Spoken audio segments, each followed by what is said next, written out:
and welcome to my YouTube channel. I'm Laura Rose and today I'm going to be doing a book review of Sabriel by Garth Nix. As you may know, I'm doing a buddy read / read along with Philippa from the Garden of Reading. Go check her channel out. We both just finished this book and we both loved it. Surprise. It was awesome. This will be a spoiler-free review, so if you haven't read the book yet, feel free to watch and then go pick it up so we can talk about it. This book is about a girl named Sabriel who is the daughter of the Aporson. The Aporson is the person that binds the dead back into death, so kind of like the opposite of a necromancer. Sabriel finds out in the beginning of the book that her father is stuck in death and she has to go save him. She was raised on the civilized side of the kingdom where electricity runs and magic is relatively unknown, and she has to cross back over the wall into the old kingdom, which is a dangerous magical place and actually where she was born and the Aporson resides. She journeys through the old kingdom to find her father, and on the way finds out that the dead have been leaking into life, let in by some sort of mysterious, magical, dangerous creature. Along the way she meets Mogget, a bound magic creature, and Touchstone, a man with a very mysterious past who help her on her journey. Together they all set out to find her father and free him, and also to fight whatever trapped him in the first place. I did read this book when I was a kid, probably in my teenage years, and I remember loving it. I actually am surprised how much I had forgotten, but I had great taste as a kid and this book was just as good as it was when I was younger. I could not put it down. Sabriel is an amazing character. She's a strong female lead. She's really intelligent. She was raised very prim and proper, so it gives her kind of this touch of arrogance and also propriety, which is a very interesting contrast to when she goes into the old kingdom and is fighting like magical demons and dead spirits. But she's very intelligent, which I love.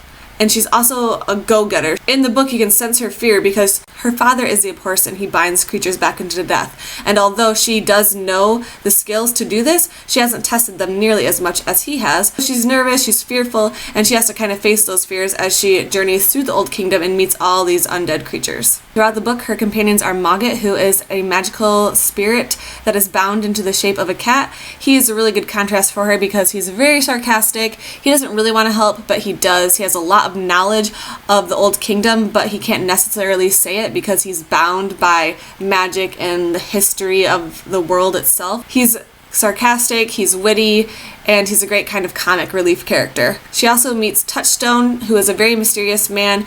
He has a whole past that we find out throughout the book, and you kind of grow to like him more as you read the book, as does Sabriel. And it's nice to have him there as someone else to talk to. I really think that Sabriel is the person that pulls you through this book. She's a very strong character, and you want her to succeed. My favorite part about this book is the magic system. There's different kinds of magic. Sabriel uses the charter magic, which is kind of their religious magic, and it's awesome the way that he describes it. She can taste the words in her mouth. She can taste the magic in her mouth when she says the incantation. She can feel the magic as it runs down her sword. I really love the way that she uses magic and how we, along with her, find out more about the way magic works as we go throughout the book. I also didn't realize how scary this book was. It's all about the undead coming back to get you. I feel like I was a really badass little teenager because I loved it. I still loved it, but it has a lot more horror and scariness in it than I remember, which gives the book a lot of tension because she's literally trying not to get trapped into death while she traps other things into death. The penalty for not doing her magic correctly is death. I also really loved how the history unfolds as we go throughout the book. It does a really good job about giving a lot of details of the world in general while still keeping the story focused on what Sabriel is doing. What I didn't really like about this book was the way that the relationship evolved between Sabriel and Touchstone as the book goes on. I kind of thought it was a little bit strange, but not something that pulled me out of the book so much that I didn't love it. I also thought that when we are on the civilized side of the wall, Garth Nix goes a lot into like military details and stuff and the way that they guard it, and I just didn't care.